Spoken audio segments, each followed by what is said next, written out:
Salut et bienvenue sur le podcast d'Expat Families. Aujourd'hui, on retrouve Hélène au micro. Elle avait été l'invitée de notre épisode 10, dans lequel elle nous partageait son immigration et son accouchement en Corée du Sud.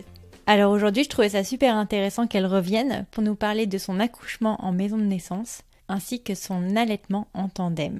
Je vous souhaite une excellente écoute et je vous laisse avec la suite. Bonjour Hélène. Bonjour. Merci de revenir sur ce podcast. Ça me fait très plaisir de te recevoir encore pour un sequel. On avait fait un épisode ensemble, c'était l'épisode 10, où à l'époque, tu avais un petit garçon. Et depuis 1 an, je t'avouerai que ni l'une ni l'autre, on n'a pas chômé. On s'est rajouté un peu de challenge mutuellement.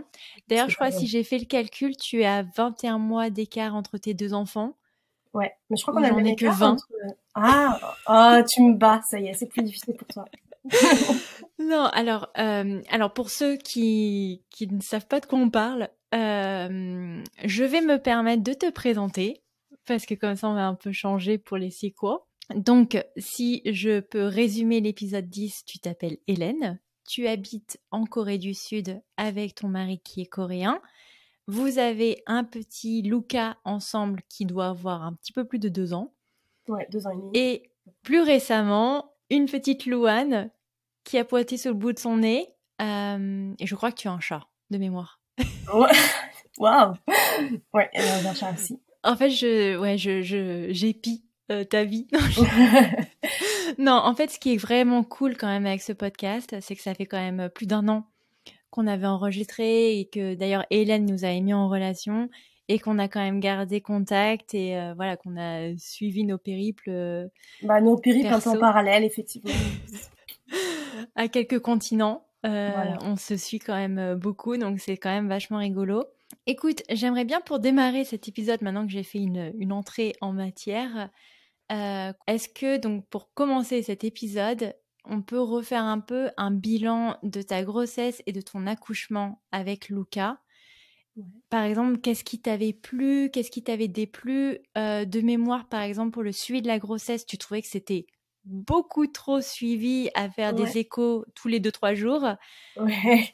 Est-ce que tu as fait, par exemple, est-ce que tu as eu la même chose du coup pour Louane? Comment ça s'est passé? Alors, j'ai eu deux choses complètement opposées. Enfin, dans ma grossesse, moi, en tant que maman, je les ai vécues de manière plutôt similaire. C'est-à-dire, j'ai eu aucun symptôme, j'ai pris plus de 20 kilos, j'étais énorme très vite, mais en dehors de ça, pas de symptômes.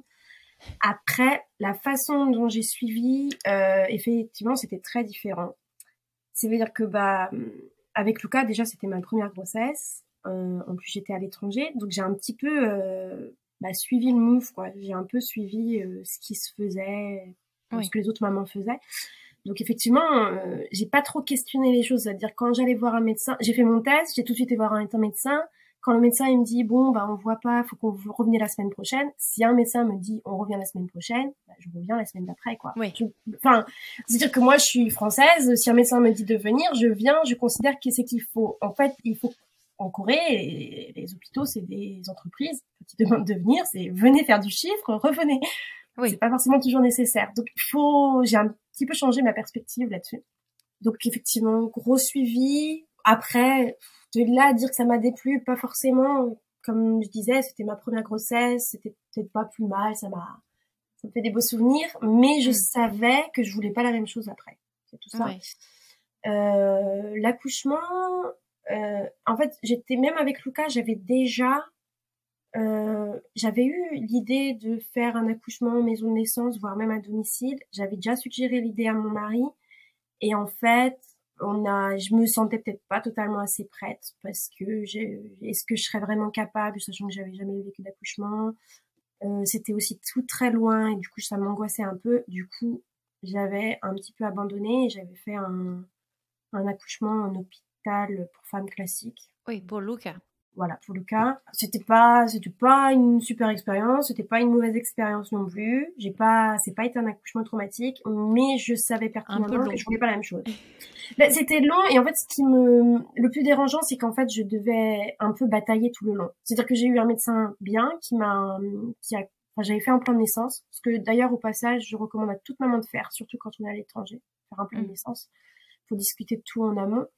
Mais voilà, donc il y a des choses sur lesquelles il a fait des efforts, et il y a des choses en hôpital c'est juste pas possible, quoi. Enfin, il y a des règles.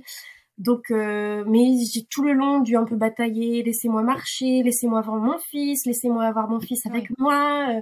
Me mettez pas d'hormones, finalement, mettez-moi des hormones. Enfin, ouais, bon voilà. Mais ça a été un petit peu une bataille tout le long. Après, si, mais j'ai pas envie de lui donner du lait en poudre. Laissez-moi allaiter. Ouais, mais vous êtes fatigué. Mais laissez-moi faire comme je veux. Donc c'était un peu frustrant. Voilà. C'était frustrant. C'était pas traumatique ni rien, mais c'était une journée un peu frustrante, et j'étais contente de rentrer après, et j'avais fait le truc séjour mère-enfant, j'avais lâché. Oui, c'est ça, pendant le premier mois de vie de Luca. Ouais, j'avais fait 10 jours, je crois. Enfin, là-bas, j'étais censée plus longtemps, j'avais raccourci la chose, mais voilà. Voilà. J'étais contente de rentrer chez moi, j'étais contente de pouvoir faire enfin comme je voulais, qu'on arrête de m'infantiliser, quoi. Enfin, qu'on me laisse prendre mon rôle de mère. Et voilà. Et Louane, j'étais persuadée que j'allais pas faire la même chose. Je savais. Je crois que le jour même, en fait, où j'ai accouché, j'ai regardé mon mari, je crois que j'étais encore dans les vapes, et j'ai dit plus jamais à l'hôpital. Mais alors, attends, donc, parce que quand on avait enregistré, Luca avait tout juste 1 an. Ouais. Et alors, quelques semaines après, si je fais les calculs, et encore, c'est pas sûr, tu étais déjà enceinte, en fait, de Louane quand on avait fait l'enregistrement. J'étais enceinte, mais je pense sans le savoir, puisque je pense pas t'avoir menti quand je disais j'espérais un deuxième. Mais je pense que j'étais pas au courant, mais j'ai dû être au courant, mais genre quelques semaines après, quoi. Mais alors, donc c'était de ta volonté de les avoir super rapprochés, ou c'est tombé, oui. voilà, comme je voulais moins de 2 ans d'écart. Ok. C'est-à-dire qu'on a jamais fait d'essai, mais on n'a jamais rien fait contre, voilà. Ouais. Moi, mais c'est marrant parce que tu as quand même un parcours extrêmement similaire à celui de Aïda, qui a aussi fait un accouchement en maison de naissance, mais elle aux États-Unis, et qui elle aussi allaitait toujours son aîné quand elle était enceinte. Et donc en aucun cas tu t'es dit je vais essayer d'arrêter d'allaiter Luca parce que je suis enceinte, parce que les hormones, nanani nanana. Okay. Non, jamais. En fait, j'ai jamais eu de projet. En fait, même par l'allaitement, j'ai jamais eu de projet. Et même tu me demanderais maintenant, j'ai pas de projet dans le temps, ou de me dire je voulais allaiter les deux. Jamais j'ai eu comme ça. Je me suis juste dit je laisse comme ça se fait, et comme j'ai pas ressenti le besoin d'arrêter, et que j'avais pas médicalement le besoin d'arrêter, on va continuer, quoi. Et attends, mais parce que moi c'est une question perso, parce que je sais que Aïda par exemple elle a dû weaner son premier parce qu'il ne dormait pas la nuit par exemple, et clairement elle se voyait pas se gérer sa grossesse. Lucas, je crois qu'il faisait ses nuits à 7-8 mois à peu près. Voilà, donc un message d'espoir. Je pense que ça aide d'avoir un aîné qui dort.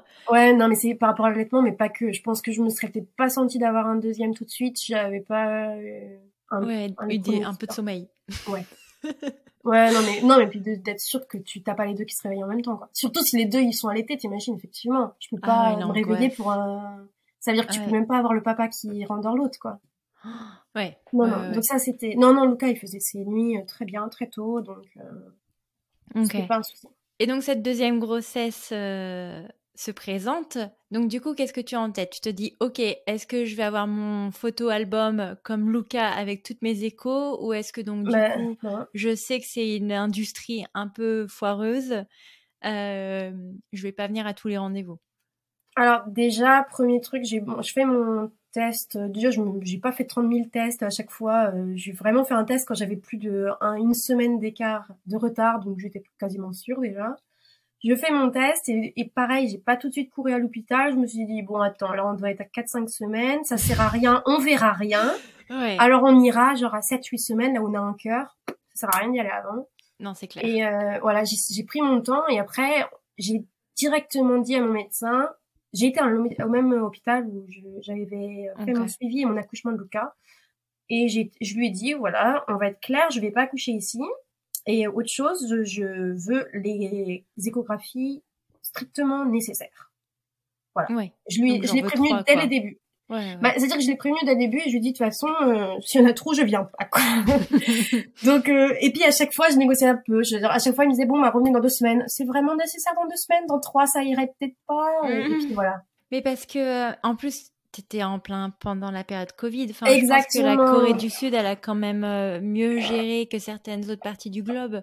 Bah, Mais elle a bon, mieux géré, mais parce que aussi c'était très strict, et ce qui fait que ça a juste rajouté. C'est-à-dire que déjà de base, quand on se parlait, je te disais que j'avais pas envie du même suivi, mais là, c'était en plus, je pouvais y aller que seule aux oui, échographies, je pouvais pas y aller avec mon mari, donc il y a rien de très fun. non, c'est clair. Fallait que du coup j'y aille avec Lucas. Lucas, il est obligé de porter un masque, parce que même les enfants doivent porter un masque, il y a à peine un an.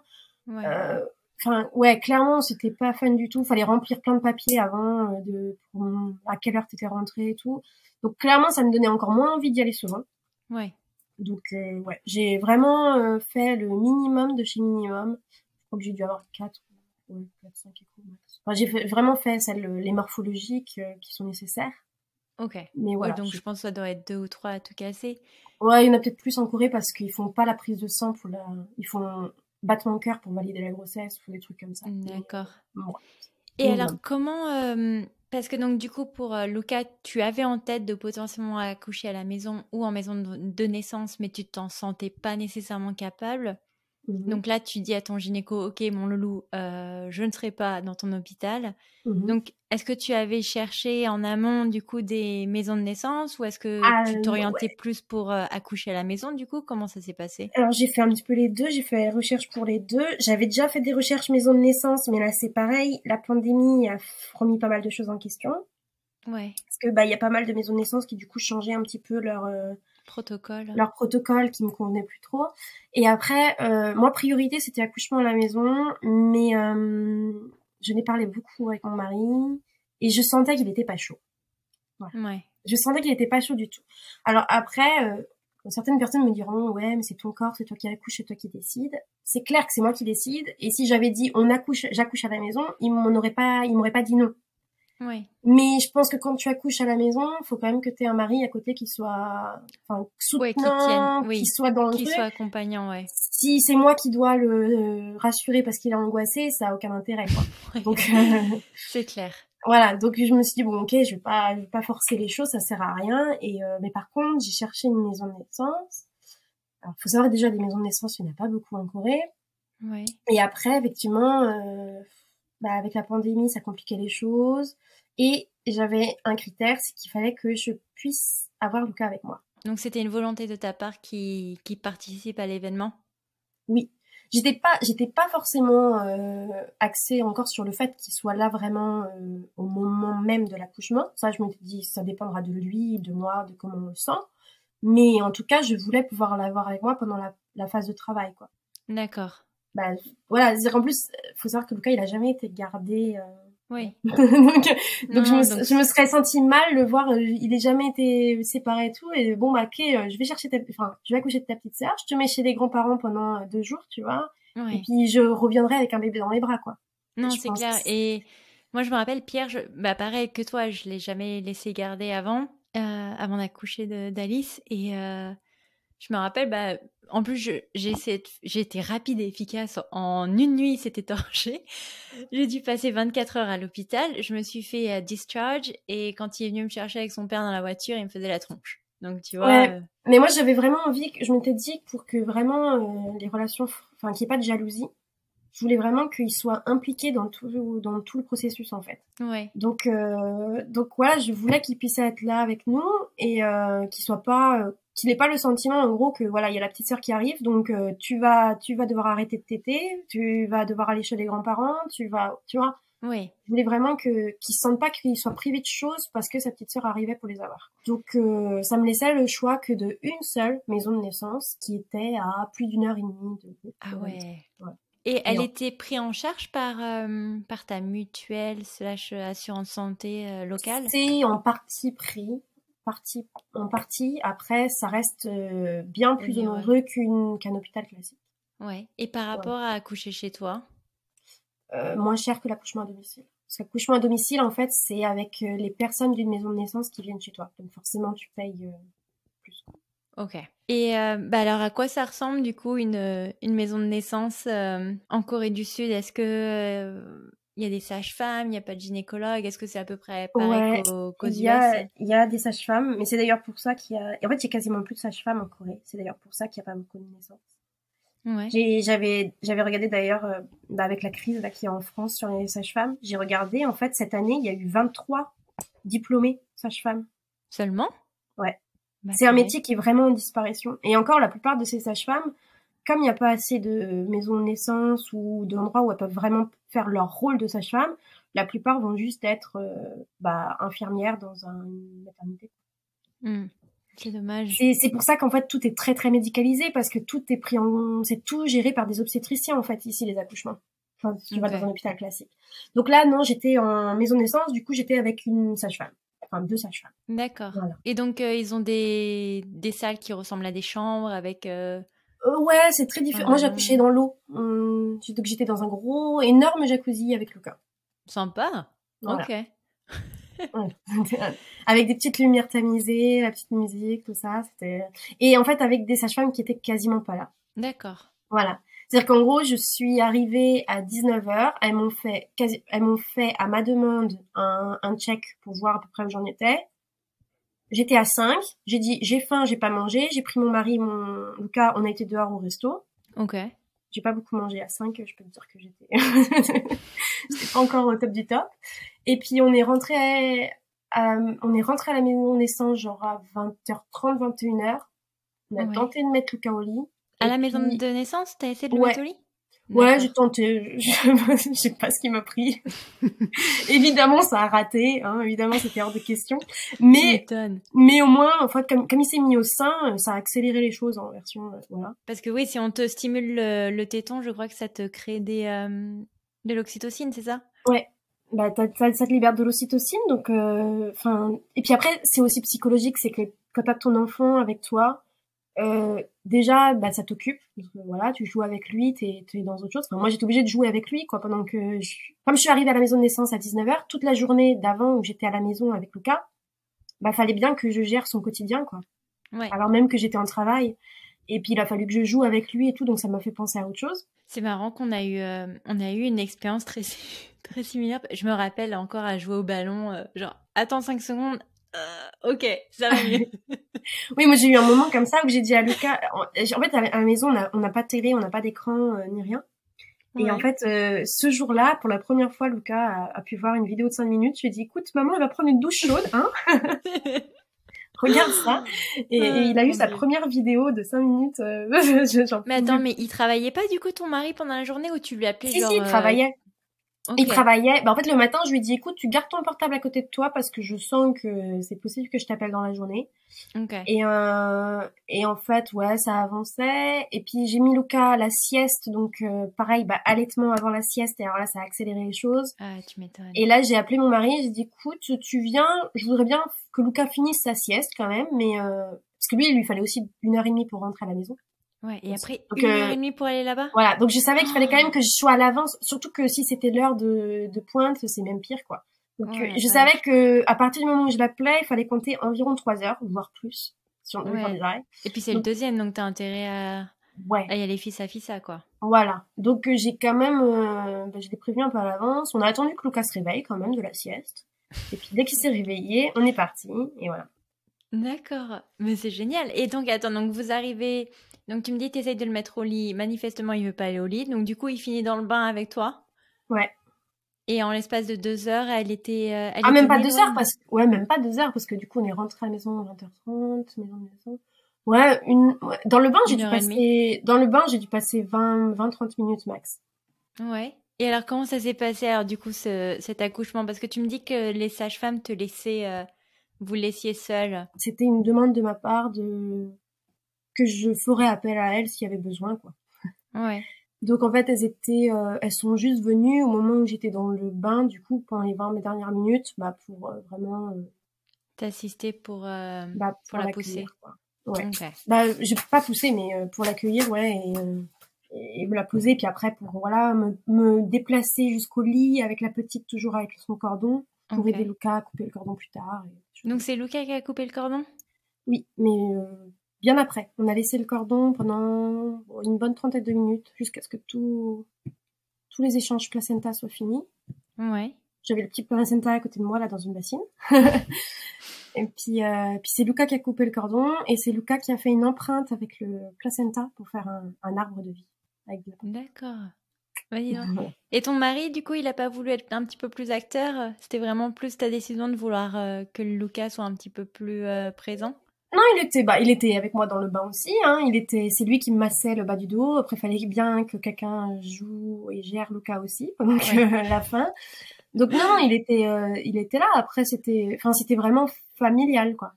C'est trop Voilà. chouette. Et Ouais. le cordon, Lucas, c'est assez dur, hein, finalement. Lucas, il l'a pas coupé tout seul non plus. Enfin, il y avait son papa derrière, quoi. Ok. Non, Bon, c'était dis donc. vraiment les deux ensemble, quoi. Ouais. Mais de toute façon, tes photos que tu as partagées quand même sur Instagram parlent d'elles-mêmes et ça montre vraiment que c'était vraiment un sacré cocon familial et un événement à tous les quatre, du coup. Ouais. Et la rencontre alors avec les deux siblings entre Loan et Luca, comment ça s'est passé? Bah, même déjà avec toi aussi, hein. Là, tu vois, je regrette justement de pas avoir eu, tu vois, quelqu'un qui prenne des photos ou quelque chose. C'est vrai que je voulais pas pour justement rester dans le cocon, mais c'est vrai que j'ai des souvenirs en tête de la façon dont Lucas a regardé Loane. Ouais. Et je regrette de pas pouvoir avoir vraiment, tu vois, figé ça. Ouais. Moi, pareil, c'était très différent. Avec Lucas, tu sais, déjà, c'est très médical, machin. Puis après, on a très vite enlevé pour faire tout ce qui est vérifier le poids, la taille. Comme Oui. ces choses-là, ça pouvait pas attendre, quoi. C'était gravissime. Il va pas prendre 10 centimètres en une heure, quoi. Ouais, c'est clair. Voilà, mais je sais, enfin voilà. Et puis l'habiller, le laver, tout ça. Et là, c'était un peu différent avec Lucas. Ça a été plus progressif, tu vois. Avec Luan, ça a été très différent. Ça a tout de suite été, voilà, c'est ma fille, quoi. Mm. Ça a été beaucoup plus, ouais. C'était très différent, la rencontre.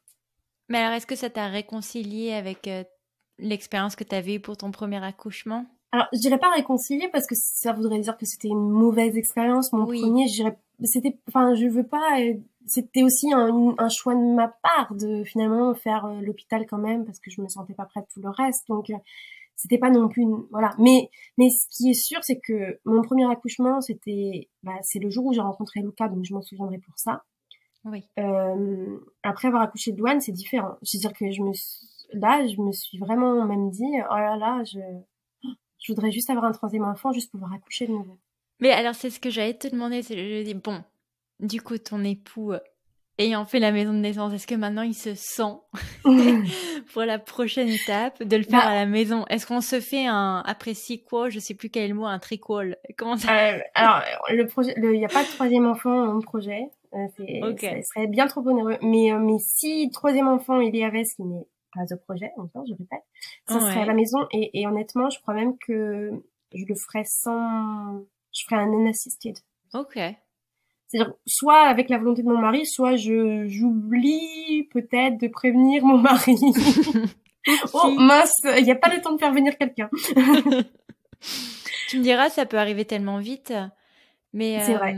Mais ouais, je voudrais même plus qu'il y ait de personnes autour, en fait. D'accord. Bah, peut-être juste quelqu'un pour prendre une photo de la rencontre, du coup, entre ouais, non, mais entre même tout pas. le monde. je mets la CCTV, tu sais. Et non, comment ça se passe après, du coup, le suivi juste après l'accouchement en maison de naissance? Est-ce que, parce que je me rappelle à l'hôpital, tu restais quelques jours à l'hôpital et après tu partais dans ce centre pour femmes qui viennent d'accoucher le premier mois, nanani, nanana. Est-ce que c'est pareil pour... Alors, ils ont aussi un centre mère-enfant dans la maison de naissance, donc qui est du coup un peu sur un autre format. Ils en ont un. Mais après, en fait, en maison de naissance, c'est beaucoup plus du sur-mesure. C'est-à-dire même en amont, tu peux choisir absolument tout ce que tu veux faire, que tu veux qu'il fasse à ton enfant. Si tu veux qu'il ait le vaccin, si tu veux qu'on lui fasse une prise de sang, si tu veux qu'on lui fasse le test d'ouïe, du sérum dans les yeux, enfin, tu choisis tout pour toi aussi. Est-ce que tu veux une échographie de l'un, est-ce que tu veux machin. Donc c'était vraiment du sur-mesure. J'avais tout un questionnaire de ce que je voulais qu'il fasse ou non. C'est trop chouette, ouais. Voilà, combien de temps tu restes, voilà. Et moi, du coup, ouais, j'ai fait le minimum. J'ai fait quand même tous les tests pour Loane, mais j'ai demandé que tout soit retardé, fait le lendemain. Mm. Donc, parce qu'il était 22h, du coup, voilà, j'ai allaité les deux, j'ai passé ma journée, ma nuit avec les deux au sein. Et puis le lendemain, je me suis dit, je vais quand même rester une journée pour me reposer un petit peu. Et puis voilà, on est resté une journée à la maison de naissance et on est parti après. Ouais, j'ai une question qui me vient direct en tête, qui va peut-être te paraître un peu idiote. Mais est-ce que donc du coup, étant donné que tu as allaité déjà pendant toute ta grossesse, est-ce que tu as une montée de lait ou Ouais, pas? mais c'est fait plus rapidement. Oui, parce que pendant ma grossesse, en fait, au bout de 4 ou 5 mois, j'avais quasiment plus de lait. Bah, Parce comment que tu tes nourris ce hormones, pauvre Luca alors? bah tu le nourris pas, mais Enfin, je veux à dire, cet âge-là, tu le nourris pas. Mais bah, t'as non. un petit peu, mais t'as enfin quasiment plus rien. C'est-à-dire qu'en Ok, gros, il prenait le sein plus pour tout ce qui est affectif, relationnel et tout. oui, Et après, à côté de ça, il buvait du lait qu'avant, il ne buvait pas. d'accord. Et Parce après, que c'est voilà. revenu et du coup, Donc voilà, quand il y a eu de nouveau le colostrum qui est arrivé à la fin de grossesse, Lucas était à fond au sein. Et après, ouais, j'ai eu une montée de lait, vraiment. Et ça, mais par contre, ça s'est fait beaucoup, beaucoup plus rapidement. ok. Puisque forcément, t'as un toddler qui active tout ça, qui stimule. Mais Il y a alors donc beaucoup du plus coup, d'efforts c'est sur lui Loane. qui récupère le colostrum et c'est pas Louane. Parce que je pensais que le colostrum, J'ai- c'était quand même, Oui, tu vois, essentiel pour le nouveau-né. je mettais toujours Loane au sein en premier. Et Lucas D'accord, derrière. C'est-à-dire, ok. d'abord, les premiers jours, je mettais toujours Loane en premier et et Lucas après derrière, comme ça en plus, ça t'évite, tu sais, les fuites. J'ai eu aucun, enfin, tu vois, Lucas en fait, je l'utilisais pour réguler mon flux et voilà, c'est ça. Je vois. Mais alors, C'est-à-dire que voilà, parfois je disais, Lucas, t'as pas envie de téter là, j'ai un sein un peu lourd là, ça va. Mais en vrai, ça dépanne pas mal, hein, parce ah, que quand le c'est nouveau-né 3 fois il mieux dort actif. pendant 1 heure de plus, Exactement. c'est C'est bien parfait. plus actif, bien mieux qu'un tire-lait. C'est mon tire-lait personnel. Bah, tu m'étonnes. Mais alors, attends, moi j'essaie de comprendre surtout. Alors, attends, on va y aller étape par étape, parce que donc déjà, Loane est arrivée dans ce monde. Elle, la prise au sein, elle a eu pas de problème particulier, ça a été directement extrêmement Direct, naturel. Enfin, je veux direct. dire, il n'y a pas eu de complications particulières. Rien du tout. Bon. Écoute, elle est née, bah, du coup, on a coupé le cordon, on l'a mise au sein et voilà, Et elle a été direct. allez-y, mon coco. Ok. Voilà, ça, direct. Mais alors du coup, moi la question quand même qui me vient en tête, c'est genre comment ça marche? Je veux dire techniquement comment ça marche? Est-ce que parce que je sais par expérience par exemple que moi j'ai toujours un sein qui était un petit peu plus Productif que l'autre. exactement plus productif que l'autre et donc du coup comment ça se passe? Est-ce que tu mets Loane sur le sein qui est plus productif ou est-ce que tu mets Luca? Est-ce Faut, que tu les mets les tu, deux en même tu, temps? Comment ça se passe? tu évites surtout de mettre toujours le même enfant au même sein. C'est pas la meilleure position à avoir. En fait, on te recommande normalement vraiment les premières semaines de faire attention à normalement mettre un enfant en premier et le deuxième après. Enfin, et toujours commencer par le plus jeune pour être sûr qu'il y ait la colostrum, la prise de poids, tout ça. Oui. Ça, c'est dans les faits. Après, moi, Louane, effectivement, j'ai fait très attention les premiers jours de colostrum à la mettre en premier. Après, Louane, elle a pris très, très, très, très vite du poids. Voilà. Elle a fait une courbe, voilà, elle était dans les 100% très vite. Ça fait taire les mauvaises langues, y compris médecins qui me disaient que j'allais affamer mon enfant. Ouais. Mais du coup, j'ai arrêté de me poser des questions, en fait. C'est juste qui veut téter, qui veut, enfin. La cantine est ouverte. Mais voilà, en fait, j'ai pas, je me pose pas de questions de quel sein prend, qui prend en premier et tout. Il y en a un qui veut téter, ok, bah quel sein j'ai le plus lourd, je le mets là et puis c'est fini. D'accord. Mais alors, donc, du coup, tu peux mettre les deux en même temps. Oui, Waouh. Mais alors, je faisais comment ça souvent. marche? Parce que, mais sur quelle position tu es, du coup? Parce que j'imagine que Luca Bah, étant plus grand, enfin, bon, tu vois, en taille. il tête comme il veut. Enfin, c'est-à-dire que je m'assois, soit j'ai Louane devant moi. Enfin, je sais pas ce que c'est comme ma position. C'est quoi? C'est la Madone? Oh, j'en ai Comment il aucune s'appelle? idée. Je sais pas, il y a des termes. Enfin, en gros, tu l'as devant toi, Ok. enfin, dans tes mains. Soit en position genre ballon de rugby, c'est-à-dire que Ok. tu la mets, voilà. Et du coup, Lucas, il tête l'autre sein, il s'assoit à côté, enfin, assis ou accroupi. Ok. Et donc, tu n'alternes pas, du coup, quand t'as les deux en même temps. En fait, j'ai jamais alterné, même avec Lucas. J'ai D'accord. toujours allaité que d'un sein. Ok. Même quand j'avais que Lucas, il a toujours tété qu'un sein. J'ai jamais Hmm. eu besoin de téter, jamais eu besoin des deux. C'est Donc ça marrant ça. facilite Donc les du choses. coup, t'as jamais eu genre mal sur l'un si l'autre n'est pas sollicité? Non. C'est marrant. Bah good for you, hein, parce que Non, mais enfin, je veux dire, j'alterne, quoi. Mais je veux dire, quand j'ai une session, il n'alterne pas de ça. Mais j'alterne d'une session à l'autre. d'accord. Et là, du coup, j'ai même pas besoin d'alterner d'une session à l'autre. C'est-à-dire qu'une fois, c'est Lucas qui prend gauche et Loane droit, et après, en inverse, quoi. Ok. Et lui, comment il a réagi du coup au fait de devoir partager son mets? Très bien. Très Ouais. bien. Très bien, parce que c'était même lui, si Loane, elle se réveillait et qu'elle chouinait un petit peu, les tout premiers jours, j'avais pas un coussin d'allaitement, mais j'avais un petit coussin pour pouvoir la positionner pour que lui puisse téter en même temps s'il voulait. Et il venait, il me disait Loane tété, et puis il prenait le coussin et puis il me l'amenait et puis il me montrait Loane. Et vas-y maman, allaite. C'est trop mignon. Non mais parce que donc du coup ça m'en revient quand même à mon point ultime qui est quand même voilà la Corée du Sud n'est pas connue pour être un pays extrêmement pro allaitement. Et même, tu me diras, même en France, hein, je veux dire, les gens peuvent te regarder avec des yeux genre, mais what the F, quoi, qu'est-ce qu'elle est en train de nous faire? Pour toutes ces mauvaises langues, est-ce que, enfin, je veux dire, on est d'accord que Lucas ne va pas devenir un pervers sexuel parce que parce qu'il est encore à ton sein à l'âge de 2 ans Non. et Non. qu'il n'y a aucune aminosité avec sa petite sœur parce qu'ils doivent partager un téton? Au contraire, puisque j'ai pas dû lui dire d'arrêter parce que pour le donner à sa petite sœur, donc du coup il y a aucune jalousie, aucune. Ok.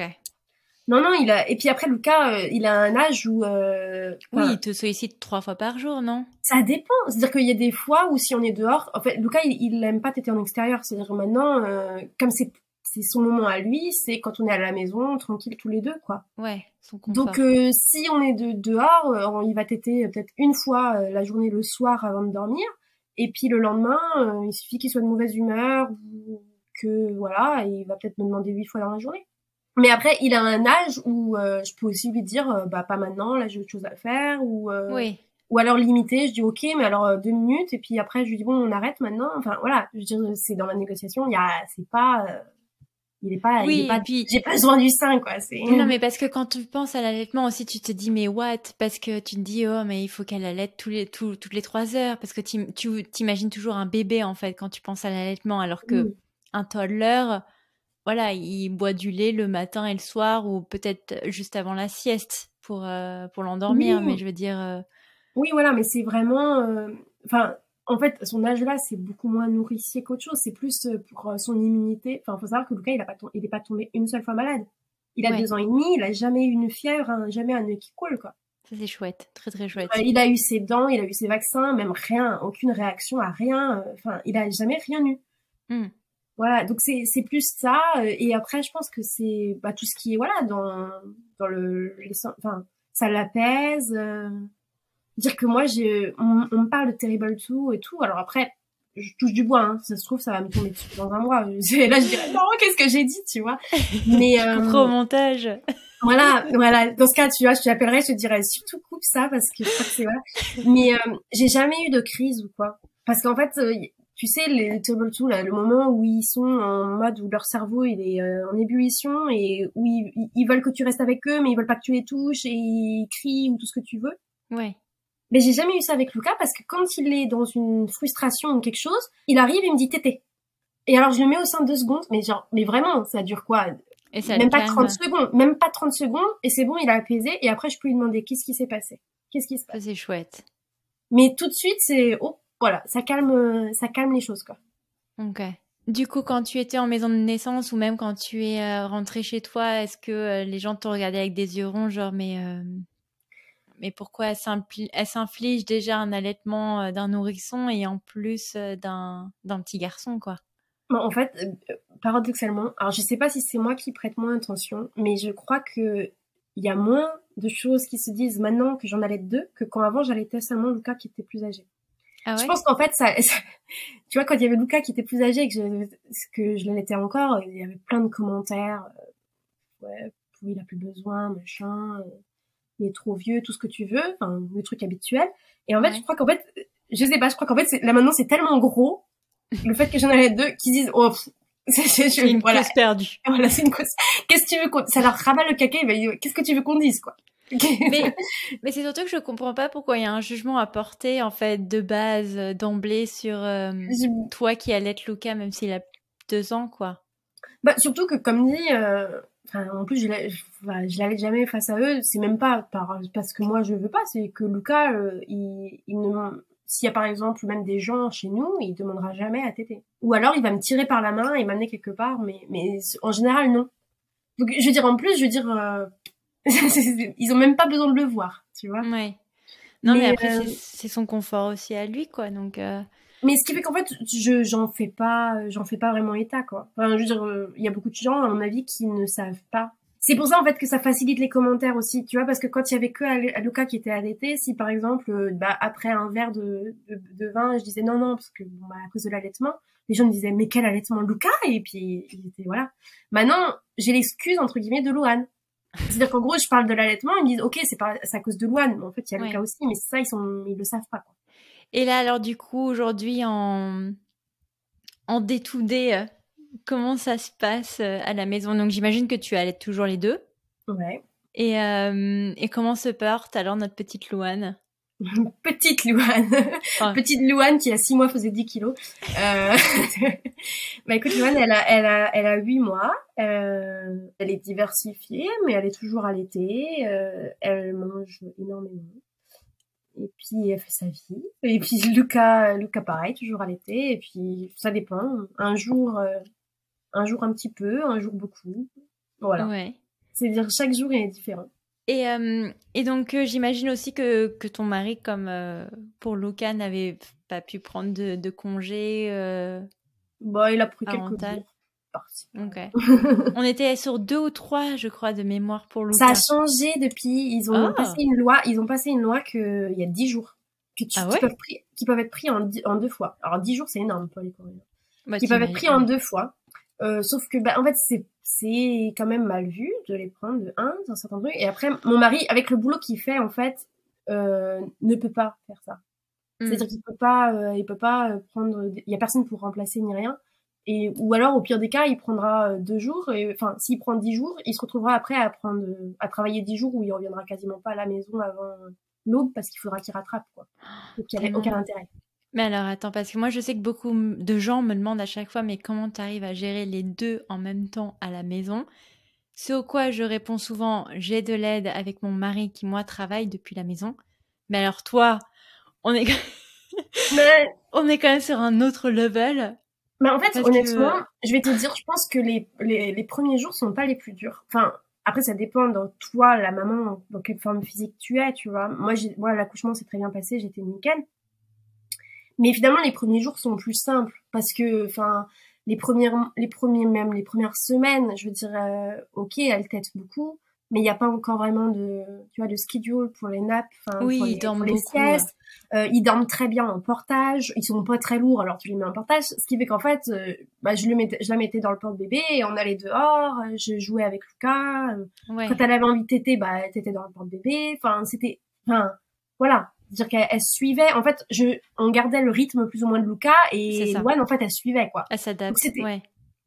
à ce moment-là, en fait, c'était pas compliqué. C'est, ouais, peut-être plus tard, là, 5, 6 mois, c'est là que ça devient compliqué. Tu Parce que trouves là, bah, pour moi, oui, parce que c'est là où Luan, elle commence vraiment à avoir besoin d'un d'un rythme. rythme? Ouais. Elle a un rythme plus précis. Elle va pas dormir pareil si elle dort dehors. Enfin, c'est-à-dire à la maison, elle va faire une sieste de 2 heures. Si on est C'est vrai, dehors, elle va ça. dormir à peine 30 minutes. C'est vrai. Elle va moins bien téter à l'extérieur aussi parce qu'il y a trop de stimuli. Donc, voilà. Donc après, quand t'as Luca qui a une sieste, Luan a 2, c'est Ouais. jongler. Elle est diversifiée aussi, donc bah faut cuisiner, tout ça, tu vois. Tu le vends pas très bien hein, pour le reste. Non, non, mais après, moi je le changerais pas. Si j'avais le choix, je pourrais amener Luca à la crèche. Je le fais pas, c'est bien que ça me convient comme ça. Ce que Ouais. je veux dire, c'est que on pense souvent que c'est après la naissance, oh là là, c'est voilà. Alors qu'en fait, pour moi, c'était entre guillemets easy à la naissance. C'est après Après, je pense que ça dépend aussi vraiment encore une fois de la personnalité de ton aîné. Ouais. Je pense qu'on a eu de la chance toutes les deux d'avoir eu un petit garçon qui était genre super content de...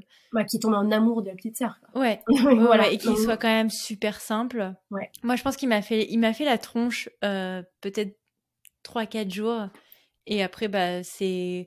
Après, je pense c'est l'écart d'âge, hein, parce que mine de rien, quand ils ont moins de 2 ans, je pense qu'ils captent pas non plus trop... Tu vois, ils ont pas d'expectation, c'est genre leur vie, c'est leur vie à Oui. l'instant T. Et je pense que une fois qu'elle est là, ils se disent pas, oh, quelle était ma vie avant ou quelle sera ma vie après. C'est genre, non, ma vie maintenant, c'est avec ma sœur. Oui, et puis tant qu'ils ont leur maman à manger sur la table et leur doudou. Oui, c'est ça. Et des câlins. Tant qu'ils ont ce qu'ils ont, ils ont pas de raison de comparer avec ce qu'aurait été leur vie sans, quoi. C'est pour ça que je me dis un peu plus tard, peut-être que c'est un petit peu plus chaud, hein, quand ils sont avancés, plus de 2 ans. Bah écoute, tu testes, tu me diras. Tu en fais un troisième et tu me diras. Je vais pas faire la cobaye. Non. Là, j'ai donné, je vais me... Mais je vais me reposer. Ouais. Et on verra. On réassessera un troisième, ou alors on prendra un chien. On verra. À mon avis, c'est plus de boulot qu'un... Tu penses que c'est plus de boulot? Oh, je sais pas. Un chien, ça dort la nuit, quoi. Ouais, mais quand c'est bruyant, c'est bruyant. C'est vrai. Bah, tu me diras, un enfant, c'est pareil. Hein. La prochaine étape, c'est pas de vasectomie, et là, il est pas très chaud. Donc... on a le même discussion avec mon mari. Ah, tu vois. Et donc, du coup, lui, pour ou contre la vasectomie? Ah bah lui, en fait, dans les faits, c'est pour, mais ça fait des mois que je lui dis, bon, tu prends un rendez-vous ou pas? Bon. Donc, ouais, bon, c'est... Bref. Un mec, quoi. Ouais. Et est-ce que, du coup, pour terminer ce Siquor, est-ce que tu aurais des conseils à offrir à des mamans qui, comme toi, souhaiteraient allaiter leur enfant en tandem? S'informer. Après, s'écouter. En fait, c'est juste s'écouter. C'est-à-dire ne pas se faire des projets parce que tu sais jamais. Certains enfants peuvent se sevrer pendant la grossesse. Ouais. Certains autres vont se sevrer après parce que il y a juste à la naissance. D'autres vont redoubler d'allaitement après parce qu'ils veulent être doublement enceints. Tu peux pas prévoir. Donc c'est juste suivre le move, s'informer, faire quand même attention si tu tombes enceinte pendant la première année de vie de ton enfant parce que avec ta lactation qui baisse pendant la première année de vie, si t'es enceinte à ce moment-là, faut quand même peut-être supplémenter. Je vois ce que tu veux dire, oui. Parce que le changement hormonal, ça affecte nécessairement ton lait, c'est ça? Ça affecte le lait, ça affecte ta lactation. C'est-à-dire que moi, je pense que d'ailleurs, psychologiquement, c'est certainement pour ça que je suis tombée enceinte juste au 1 an de Lucas. Parce que même si on n'a rien fait pour éviter, j'avais en tête de me dire si je tombe enceinte avant ces 1 an, il faudra que je puisse garder un œil sur ses couches et choses comme ça, c'est être sûr qu'il est assez. Et peut-être devoir complémenter. Puisque forcément, une grossesse affecte la lactation. Donc, juste faire ça pendant ta première année de vie, mais sinon, après, c'est juste, suivre le move et pas faire de projet vraiment sur la comète, quoi. Juste voir, discuter avec ton enfant. Pas mal expliquer à ton enfant. Moi, j'avais un livre pour expliquer à Lucas qu'il allait faire. Mais oui, il y a des livres en français sur... Je me suis toujours posé la question et j'ai jamais regardé sur la Fnac. Il y a des livres qui expliquent qui parlent d'allaitement. Voilà. Pour trouver un livre où il n'y a pas des biberons, des sucettes et des doudous, c'est déjà compliqué. J'ai trouvé une petite illustratrice qui vendait ces trucs sur, tu sais, je sais pas si c'était GoFundMe, un truc du genre, qui faisait des appels aux dons pour... je vois. Et qui avait 2 livres, un pour l'accouchement à domicile, donc qui m'a beaucoup servi parce que même si c'était pas à domicile, c'était pour expliquer comment ça allait se passer l'accouchement à Lucas, parce qu'il fallait quand même que je le prépare un petit peu à ça, que maman allait peut-être avoir mal, voilà, tu vois. Non, c'est clair. Et après effectivement, et dans ce livre-là, elle met les 2 enfants enceints. C'est trop bien. Parce que je crois qu'il n'y en a pas, hein. Déjà trouver un livre où il met des enfants enceints, c'est super rare, mais alors là avec 2, moi j'ai trouvé les Graal, quoi. Ouais, non, j'ai beaucoup expliqué à Lucas. En fait, je pense c'est important quand même de prévenir l'enfant à l'avance. Ouais. Je pense pas quand t'as un petit frère ou une petite sœur, il y a beaucoup de choses à préparer, comme tu dis, surtout à leur âge, ça se fait naturellement. Par contre, c'est vrai que si tu veux faire un accouchement avec eux ou faire du co-allaitement, je pense que c'est quand même assez important de prévenir à l'avance quand même de ce qui va se passer, quoi. Je pense qu'ils comprennent, surtout à leur âge, là de nos enfants, ils sont quand même très visuels. Et je pense qu'ils avaient besoin de visualiser un peu le truc. Voilà, donc j'avais ce livre et je lui expliquais, voilà, il faudra téter, t'inquiète pas, tu pourras aussi, mais il faudra, les premiers jours, il faudra qu'elle soit la première, voilà, enfin, donc, pas mal expliquer, dialoguer avec ton enfant, et après, savoir faire la part des choses entre les conseils des professionnels et après faire, Oui, parce que voilà, c'est ce que c'est-à-dire que c'est ce que j'ai oublié de te demander d'ailleurs. Est-ce que tu as fait appel à une consultante en lactation, par exemple, ou pas? non, non, j'ai pas ressenti le besoin. Mais par contre, j'ai eu mon gynécologue qui m'a dit, il faut absolument arrêter, vous allez faire une fausse couche si vous continuez d'allaiter. Un deuxième gynécologue qui m'a dit pareil, que j'allais avoir un enfant prématuré à cause des contractions. Et après, des pédiatres qui m'ont dit que j'allais à mon enfant, Louane du coup n'aurait pas assez, qu'elle allait avoir des problèmes de croissance, qu'il fallait que je complémente. Voilà, donc tout ça c'est des choses de médecins, de pédiatres, de gynécologues. Alors voilà, j'ai eu une grossesse parfaite, je n'ai pas eu de saignement, j'ai accouché à 38 semaines, mais juste comme Lucas, donc pas de prématurité. Ouais. Louane a très très bien grossi. Voilà, ce qu'il y a, c'est que, voilà, comme dit, c'est des professionnels qui sont peut-être doués pour accoucher, pour faire des échographies et me donner des vaccins, mais qui ne connaissent pas grand-chose en allaitement. Ouais. Donc vraiment, on a la chance de nos jours d'avoir quand même des sources fiables. Je dis pas qu'il faut croire le Doctissimo, quoi. Non, c'est Mais clair. voilà, c'est-à-dire qu'il faut pas dire les médecins n'y connaissent rien. Moi, j'ai vu sur Doctissimo et Facebook, voilà, c'est pas ça. Mais il y a des choses comme la Leche League qui sont quand même des ressources fiables. Oui. Il y a l'OMS, il y a Kilimum qui sont des bonnes ressources. Voilà, c'est des sources fiables et qui sont, à mon avis, tu peux t'informer mais 10 fois mieux qu'un médecin lambda. Ouais, moi c'est marrant parce que mes go-to c'était toi et Aïda. C'est marrant, hein. Et vous avez un parcours toutes les deux assez similaire et je trouvais que c'était plus intéressant de vous demander à vous en tant que maman expat qui allait à travers l'allaitement plus qu'une conseillère en lactation qui allait essayer de me pousser à allaiter pendant X mois ou n'importe qui, tu vois. Après, une conseillère en lactation n'est pas non plus censée normalement pousser à l'extrême. Après, voilà, c'est un peu comme, je pense, comme tout ce qui est psychologue ou tout ça. C'est-à-dire qu'il faut Oui, il faut trouver trouver celle la qui, perle, c'est ça. voilà, faut trouver celle qui match, quoi. Si Ouais, t'as une qui te met une pression dingue pour que tu fasses absolument un allaitement, que tu sais que l'enfant sèvre naturellement à 7 ans, et que ouais. ça te convient pas, non, ça va pas. Mais après, il y en a aussi qui sont juste là pour t'épauler et mettre, enfin voilà, t'écouter et mettre une bonne mise en place de l'accouchement, de l'allaitement Ouais, et voilà. Mais non, c'est c'est vrai que c'est clair. pas facile, et surtout quand t'es expat, effectivement, il y a certains pays, il y en a pas beaucoup. Ou ça Ici, je parle crois. pas la bonne langue. Et moi, par exemple, je me rappelle systématiquement à chaque fois que je suis allée voir, enfin, tu sais, en tout cas, nous, aux États-Unis, quand tu accouches, tu as une conseillère en lactation qui vient te voir dans ta chambre. Mhm. Et je me rappelle pour Pierre, j'en avais vu 2 autres. Et systématiquement, et je pense que on peut avoir des complexes dans notre vie, mais celui-là, j'ai jamais cru que j'allais en avoir un. C'est sur la taille des tétons. Moi, à chaque fois, ici, je sais pas ce qu'il en est pour d'autres dans d'autres pays, mais les conseillères en lactation, à chaque fois, ont porté un jugement sur mes seins. Et apparemment, c'est pas qu'à moi, c'est genre, oh, vous avez... Je sais qu'à Charlotte, par exemple, Mais ils t'es lui ont dit... convaincue que vous avez été toi.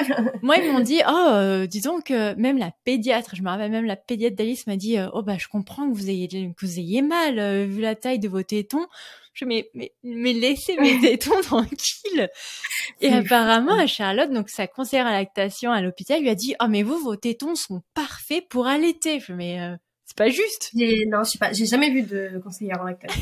Donc, je peux pas dire. Donc si on peut arrêter de créer un complexe sur la Ouais, taille des tétons des gens, ce serait quand même pas mal. c'est fou, ça, je Mais sais je pas te fait ça. jure. Ensuite. Mais tu vois, c'est un truc que j'aimerais beaucoup faire, moi, par exemple. Enfin, Ouais. c'est que moi, je réfléchis beaucoup à Ah, l'après, parce que ouais. j'ai pas envie d'envoyer les enfants à la crèche. J'aimerais bien faire, en tout cas au début, du homeschooling. Mhm. Et du coup, je réfléchis souvent à ce que je pourrais faire plus tard. J'ai pas trop forcément envie de reprendre une activité en entreprise En marketing. ouais, qui fait que je reviendrai certainement. En gros, tu reviens le soir pour coucher les enfants et tu pars après le Ouais. petit-déj, quoi. Tu les vois pas. Et j'aimerais bien me réorienter. Et c'est vrai que tout ce qui est maternité, doula ou tout ça m'intéresse. Et l'allaitement, pareil. Ouais. Et, euh, et ouais. Et par exemple, moi, conseillère en lactation, c'est un truc qui me vautrait, quoi. Ah bah je Mais pense que tu as l'expérience et les mots en tout cas pour même à ouais. distance pour aider. Ouais, Donc après c'est compliqué, hein, tu sais. Je comprends aussi pourquoi il y en a pas beaucoup. C'est-à-dire que en plus c'est pas du tout internationalisé. En France, pour être les conseillères IBC, ouais. Je sais même pas comment on moi je appelle sais ça pas comment exactement. c'est dit. Je sais pas comment t'es censé prononcer le truc. En fait, t'es obligé d'avoir un diplôme de santé avant. C'est-à-dire que tu peux être infirmière, sage-femme ou tout ça. Et après, c'est une formation derrière. Ouais, donc tu t'en sors pas Donc quoi. donc clairement, il y en a pas beaucoup Ouais. parce que quelqu'un qui a déjà fait des études dans la médecine, il a pas forcément, surtout s'il a un boulot, il a pas Ouais, de forcément se lancer besoin de faire là-dedans. ça. Ouais. Et alors qu'aux États-Unis, par exemple, t'as les deux. T'as vraiment les professionnels de lactation qui sont des personnels de santé, mais après tu peux faire quelqu'un de lambda. Et ça, c'est un truc, faudrait que je regarde, tu vois, est-ce que je pourrais faire ça par rapport avec en ligne avec les États-Unis, par exemple, pour avoir un diplôme ou quelque chose, quoi, une Mm. reconnaissance, et faire quelque chose là-dedans. Une Ouais. doula ou tout ça, ça me... Bah écoute, ça me permet de faire une belle transition. Donc qu'est-ce qu'on peut te souhaiter pour la suite? Bah que tu te redécouvres voilà, une vocation professionnelle. Ouais, et surtout que ça puisse être possible. C'est vrai que tu l'as vu avec ton épisode, je sais plus la maman qui est Laquelle? psychomotricienne. Ah Marie, ouais. Voilà, tout ce qui est lié forcément, et en même temps heureusement, hein, mais tout ce qui est lié à médecine ou maternité, toutes ces choses-là. Après, quand tu es étranger, reconnaissance des diplômes d'un pays à l'autre, même si le diplôme, est-ce que voilà, un étranger peut pratiquer, ça complique toujours les choses, quoi. Oui, Donc mais comme nous le montre Marie, c'est pas infaisable. bon, après, chaque pays n'est pas pareil, quoi. Ah non, c'est clair. Mais bon, je pense, ouais, je sais pas si en Corée, t'aurais suffisamment de communautés françaises pour pouvoir, tu vois, te créer ton propre réseau. Non, une communauté française, je sais pas laquelle. Mais après, expat, oui, mais juste les Français, je C'est crois que vrai, j'aurais une cliente tous les ans, quoi. c'est vrai. J'avais oublié l'aspect aussi allaitement en France. On part un peu de loin aussi. Donc, Oui, en plus, ouais, c'est ça. et donc du coup, donc tu avais quand même assez répondu rapidement à cette question, mais je te la pose. Comment tu pourrais gérer un allaitement avec 3 enfants du coup? Je pense de la même manière, en fait. Enfin, ce serait pas plus compliqué que ça. Ouais, donc du coup, tu Après, t'imagines un scénario ou pas? alors, honnêtement, je pense que tu vois, ça serait très différent si t'es 3 enfants, dont 2 jumeaux, dont 2 en bas âge. Mais dans mon parcours, si troisième enfant il y avait, ça voudrait dire forcément que les deux sont plus âgés, quoi. Ouais, Donc ça se ferait naturellement avec les deux avec qui tu peux communiquer et dire pas maintenant, plus tard. c'est vrai, ce serait peut-être plus Voilà. simple du coup si le cas est un petit peu plus âgé Moi, moi de... honnêtement, moi honnêtement, tu vois, certains me disent oh là là, c'est génial, enfin c'est fou que tu collaites et tout ça, mais moi par contre, souvent j'ai en tête quand j'ai les 2 enfants sains, oh, mais si j'avais des jumeaux que je devais allaiter. Ouais, Ça par contre, c'est ça je pense parce que là tu peux pas dire attends, j'allaite ton frère ou ta sœur quoi, ou attends, tu me fais mal, tu veux pas t'aider. Enfin voilà. ouais. Y a pas de communication possible. Ça, par contre, les mamans qui allaitent des jumeaux, mais chapeau. Ou Ouais. quand t'as les deux qui se réveillent la nuit et les deux qui veulent téter. Mais je crois que Pascaline, en Turquie, a allaité ses 2 jumeaux, si je dis pas de bêtises. Ah, mais Donc, c'est possible, non, bien non, sûr, mais mais je trouve c'est, ça, ouais, non, mais je trouve c'est ça, beaucoup de boulot, quoi. Déjà, ouais, ça, ouais. par contre, Oui, oui, parce que je vois pas la position. Enfin, je vois la position, mais je sais pas comment la tenir. Encore une fois, moi, j'étais déjà en support technique avec mes jambes, en plus de mes ouais, 2 bras. Pour un enfant, je sais pas comment tu fais avec 2, quoi. Clairement. Et on parle pas ouais. des triplés, hein, je veux dire. Je sais pas s'il y a quand même beaucoup de mamans qui font, ouais, à mon avis, peut-être qu'ils font l'allaitement, mais à mon avis, Oh, de tu tires triplé ton lait et tu en mixes, allaitement hein. exclusif, à mon avis, il y en a pas beaucoup. Ouais, ça doit être compliqué. Ça va être compliqué. Ouais. Mais, Bon, alors, franchement, je lui donne une médaille à la main. ah ouais, bon, beaucoup de courage. Mais déjà, toi, je t'en donne une sacrée parce que t'es quand même bien courageuse.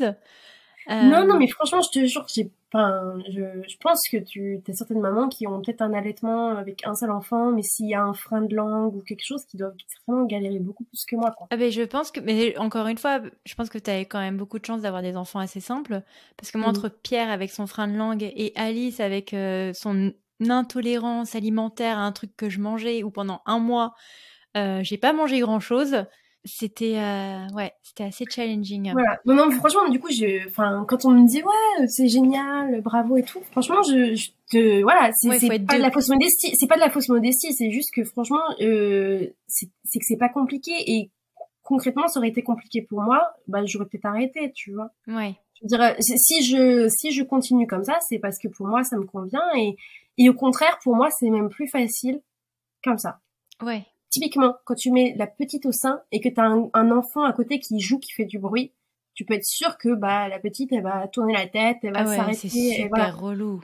Écoute, mais c'est tellement plus facile de dire, Lucas, tu veux pas téter aussi? Oh, et voilà, les deux sont au calme et les deux têtes tranquilles. C'est vrai, j'y ai pas pensé. Concrètement, je me facilite la vie plus qu'autre chose en fait. Concrètement. Non, mais c'est vrai. Hein. Mais non, mais t'as raison, c'est clair. Et puis bon, de dire si t'as oublié une tétine ou quoi que ce soit, tac, t'as le néné, tac, tac, c'est fait quoi. Donc les deux n'ont jamais eu de tétine. Mais dans le doute tout. Non, il y a pas de doudou, il y a pas de tétine, mais tu vois, je veux dire, enfin voilà, pour moi, je me simplifie la vie. J'ai vraiment le sentiment que j'ai choisi la voie la plus facile. En fait. Ouais, mais je pense que l'allaitement, pour avoir fait Pierre exclusivement au tire-lait et Alice au sein, c'est quand même beaucoup plus simple directement à même l'usine. Mais moi, le tire-lait, je pense que j'aurais pas tenu. Enfin, mais non, tu dois tirer, tu dois laver, la vaisselle. Conditionner, réchauffer. Ah ouais. Aller, enfin, voilà. Après, faut te poser pour lui donner le biberon, qui est pas forcément simple. Quand tu veux aller dehors, faut préparer plein de trucs. Non, mais enfin, franchement, moi, je suis en allaitement, c'est, enfin. Après, je pense que simple. Moi, je sais que j'avais fait pour Pierre pendant 6 mois parce que c'était mon premier enfant, mais si ça avait été Alice, j'aurais pas pu. Clairement, j'aurais pas pu. Mais, oui, c'est clair. Mais ouais, dans tous les cas, l'alimentation des nourrissons, voilà, chacun y va de sa botte et chacun fait du bon boulot. Donc, je pense qu'on pourra conclure comme ça. En tout cas, Hélène, moi, ça m'a fait très plaisir de te reparler. J'espère qu'on se reparlera pas une 3e fois, tu me diras. Blague à part. Ou alors, cas échéant, on peut espacer de quelques années, s'il te plaît. Ouais, non, mais faut vraiment la vasectomie, il va falloir vraiment. C'est un sujet. Moi, mon mari m'a répondu My body, my choice. Donc, je pense que le sujet est clos. Mais j'espère que le tien sera un petit peu plus ouvert d'esprit. Ah non, mais il est carrément pour. C'est juste que faut prendre le rendez-vous. D'accord. Ouais. Écoute, on parlera lors de charge mentale de prendre les rendez-vous médicaux une autre fois. Mais là, il y aurait trop de choses à dire. Non, mais écoute, moi, je te remercie. J'ai déjà 3 enfants. Moi, j'évite de lui dire ça parce que ça le met de mauvaise humeur. Mais en tout cas, je te remercie énormément pour ton témoignage. Et écoute, je te souhaite une très bonne fin de journée dans le futur, en Corée du Sud. Merci. Salut. Voilà pour cet épisode. J'espère qu'il vous aura plu. N'hésitez pas à le partager autour de vous ou de nous laisser un commentaire et une évaluation sur votre plateforme préférée. Nous, on vous souhaite une excellente semaine et on vous retrouve dans 2 semaines pour un prochain épisode. Ciao!